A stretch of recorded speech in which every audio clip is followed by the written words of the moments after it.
Good afternoon and welcome to Blindformers. I'm your host, Blind Prime, and for today we're going to be talking about Crossbar from Transformers Legacy Evolution. It is another Junkion, like the previous one, which I keep forgetting the name of because he's so new and I still haven't completely memorized him, but he is the Wrecking Truck, and I absolutely like this record. It's pretty fun.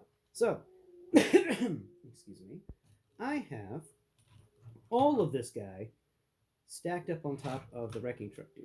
So let's go ahead and disassemble him and get these pieces all together to really explain. I figured the best way to start with a weaponizer, the weaponizer gimmick, that is what this is called. That is because they started these in War for Cybertron Siege, and those were originally called weaponizers. And they're parts formers, but not all the time parts formers. So we've got all these pieces, and I'm going to take away all the pieces that go to Crossbar and leave all the pieces that don't go to Crossbar. So, excuse me, one more second. So, there's those two, what are those, mufflers? Pipes? There's pipes. And then these two saddlebag doohickeys. And now we're left with all that. Let's go ahead and put the tow truck piece on your back area. Put that back.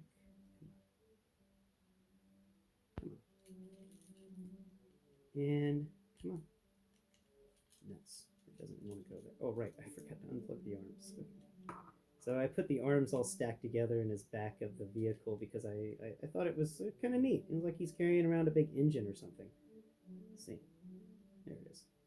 But I was also wanting to see if the tow truck could actually carry all of the pieces of let's get the other tow truck pieces off this guy's leg of Crossbar here, and he can. He can actually carry all of them, but you gotta get a little creative with it. But he can indeed carry all of them, and that's pretty neat. Also, it was really cool to hear that there's going to be a combiner for this guy. I am really excited to see what goes on there. Put those two pieces into place. Let's go ahead and put your rear wheel on. And we'll just put it on the side. You can go right there for now. There we go. And you can go right there. Cool. Now, this character right here, and before I really get into this, if you like what you see here and you want to see more of it, this is a blind man basically playing with Transformers from a blind perspective. And also, this is Blindformers, where I verbally describe how to assemble and transform your Transformer. Though assembling is more on the blind build sector, but this type of weaponizer is a unique one because you can both assemble it and transform it. So this is a Blindformers. Please like, share, and subscribe if you don't mind. That really will go a long way to helping me reach more blind people and show them Transformers, because I think Transformers are fun, three-dimensional puzzle that everybody can enjoy, especially individuals with visual impairments who want to have something in their hands they can fiddle with whenever they're just contemplating something, or they want to reach that inner zen. I like to use these to meditate and achieve my inner zen. So that's why I do this. It's something fun that I enjoy. It's also something to raise awareness for the blind, and I hope it can also help the blind. So that's my little spiel there. Let's get into Transformers Legacy Evolution Crossbar. And this figure should come in robot mode, but you will have one leg that is a gas can leg, and then you'll have another leg that's a seat leg. This leg I consider the layabout, because it's made of a seat. Let's go ahead and move that wheel up there. Cool. Let's go make sure they're in the leg form. The leg form is where the wheel is all the way up into the back of the leg, and that 5mm post is sticking out. And then there is the back of the seat, the sissy bar of the seat, if you will become the front of his foot, and then the wheel cover for this wheel will become the back of his heel. He's got a heel on one side and then just kind of a boot on the other. He's definitely, rocking that 80s, that's for sure. Wears two different style shoes. He's so cool. And then we've got two arms that are currently combined together to create an engine. I like to think of it as an engine. It may not look like an engine, but to me it did, so there it goes. That's all that matters, right? It's how you look at it. It's your toy. Do with it what you will. this is actually a really amazing. I'm saying actually too much. This is an amazing joint here.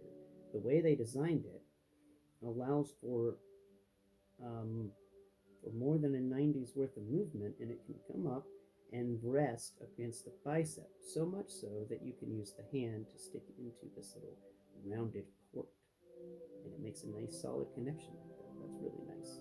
And we're going to get into this transformation for these hands in a moment, but we got two hands, two arms that transform exactly the same, and then you have one weird saddlebag thing and another weird saddlebag thing. I call them weird saddlebag things because they've got really nothing else. They got little rockets on them, and they are covered in ports, pegs. 1, 2, 3, 4 pegs to be exact. And when applying these, it's important to remember the peg layout, and we'll get into that whenever we're actually transforming this guy. So next step, we have the pipes that will go on either side of the vehicle mode. So, or on his back. So let's go ahead and build this guy. Where is his core? Here's his core. Isn't his core weird? It's like these weird speaker things. I love it. I think having a few of these and just making them, transforming them into this shape here, like just the square shape it can achieve, would be amazing. As you can set these up in the background and do as amps. Um, the They showcase that Robin's an Optimus Prime band. They're playing the instruments. Well, then you can use these guys, and you can have the Robinson Optimus Prime band and a bunch of amps stacked up behind them. If you were thinking on that regard, I think that would be cool. So let's go ahead and set this guy up for robot mode by closing those two hinges down, and then coming over here, and we're going to go ahead and grab this arm here and find the peg. Make sure that the arm can bend towards the front of the robot, and the front of the robot's easy to find. It's the part that has the speaker feeling sections, the Mickey Mouse shape too. So let's go ahead and find the next piece. Here it is, and let's go ahead and put that piece right there, and twist his arm around so his arm can fold up and down. Cool. You can do this two ways. You can put the pegs in the front. I think I should actually do that way. So let's move the arms around because I plugged it in upside down, or backwards, my bad. Let's plug in that arm there, and then we're going to plug in that one there.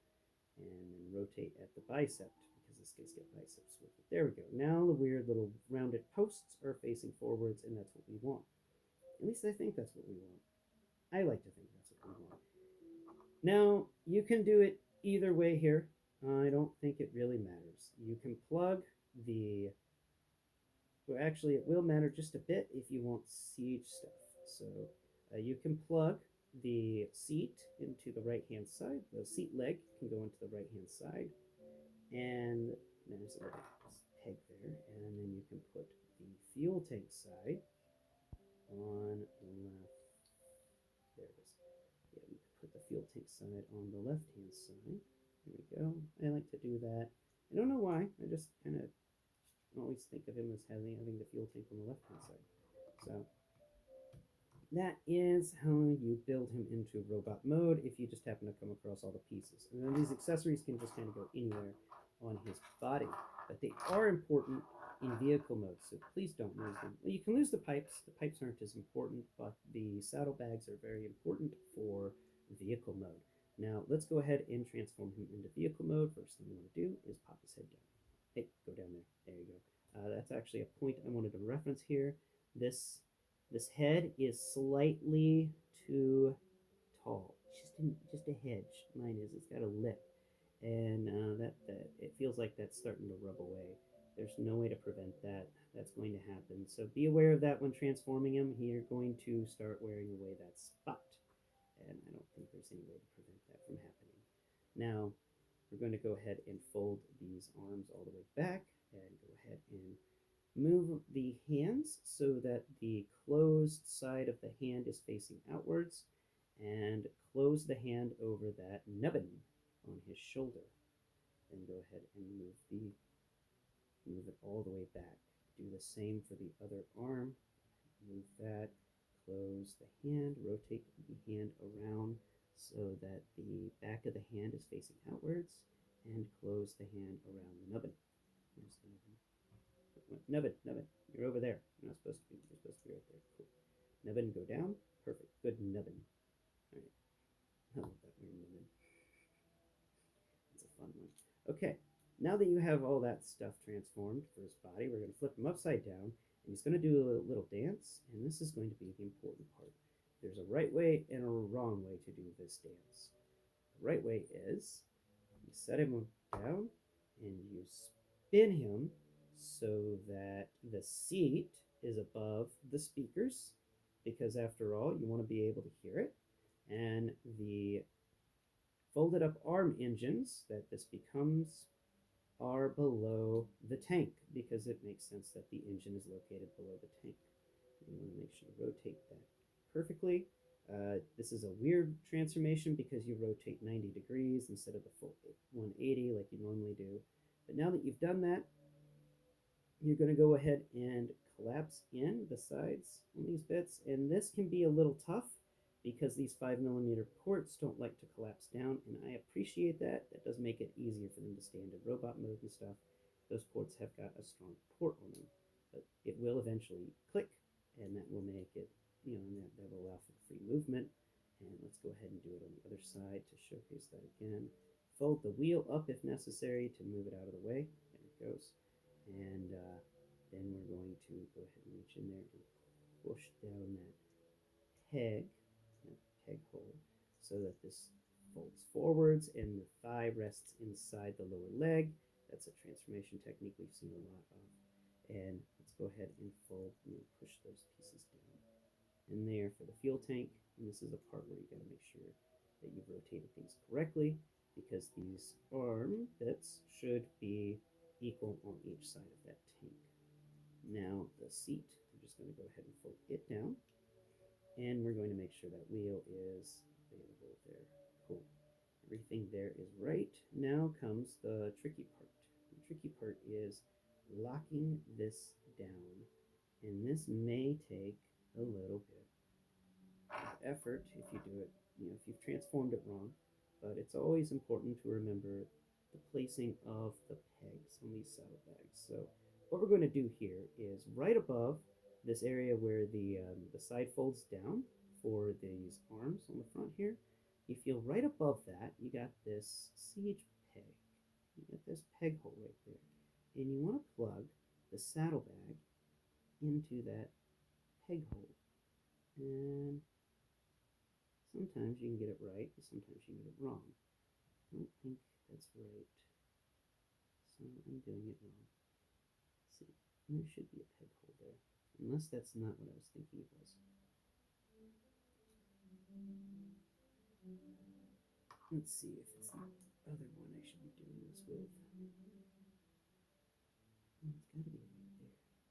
It's on the other side too. We'll do the other side with this piece. Maybe I just had the wrong piece for the wrong side. Yeah, that was it. Okay, so that's the important thing to think about the pegs. You should have a peg facing down, and that will tell you you have the correct saddlebag for the correct side. Now the next peg that the saddlebag has, I'm just going to pull it just a little bit, loosen it up so it's floating. And we're going to, if you feel on the back of the seat area, we're right on the back of the wheel, you'll find that there's a siege port right there. And we want to plug that into that. This may take a little effort to do appropriately, but you can do it. I believe in you. Right, there it goes. Okay, plug that into that. Perfect. Now we're going to do the same on the other side. Find your saddlebag, make sure the peg is facing down, and plug in the long, thin bit, because the saddlebag kind of looks like the state of Oklahoma. So it's got a big, chunky side to it, and then it's got a long panhandle. And we want the long panhandle to go on the engine compartment area. And just feel around until you find that magical peg. And once you find that magical peg, just plug it in. Just plug it in, plug it in. There's that magical peg hole. Cool. Now let's go ahead and plug that in. And this should be easier because we've plugged in the other side, and it is. It's already fallen directly into the port on the wheel that we were looking for it to do. And now let's finish it up with these pipes. First pipe we want to put it, let's find the spot. There should be a spot for the pipe. There it is. It's going to be one of these plugs right here at the very front, one of these port holes. And the pipes are going to be a little weird because they're going to come up and near the fuel area. That's a kind of a dangerous place for the pipes to go, but they don't like to go under the motorcycle. So that's the best place I found for them, is to sweep backwards. And then we've got the other one here on the other side. Let's go ahead and plug that in. And these sides of these arms just kind of float here, which is kind of a shame. But it does allow you to get your finger in there and brace it so that you can just plug the pipe here into place. Let's put that there. Perfect. Excellent. There we go. Isn't that nice? Yeah, that's a nice little motorcycle. And of course, we can put a figure on it. Let's go ahead and squeeze all that stuff down because it got a little messed up. Now we should have a perfectly rolling motorcycle. And who do we have here? We need somebody small. We've got Cliffjumper. Right? Cliffjumper. Yeah, you're Cliffjumper. Cool. Here you go, Cliffjumper. Have a motorcycle. Yeah. Though there's no handlebars, but Cliffjumper can just low ride it. Just relax and lean back in the saddle and just chill and let somebody else drive. Let the motorcycle do the driving. That's a good one. Now let's go ahead and put the tow truck right next to him. And there you have it. That's them together. And I think that's it for today's video. I hope you've enjoyed the video. And I don't know if Cream actually showed up, but he's been napping over here to the left of me. His big orange self. So tune in next Prime. We'll cover the vehicle mode for this guy. And sorry it took me so many days to get around to it. It's been a busy week. Till next Prime. Thanks for watching. Bye bye for now.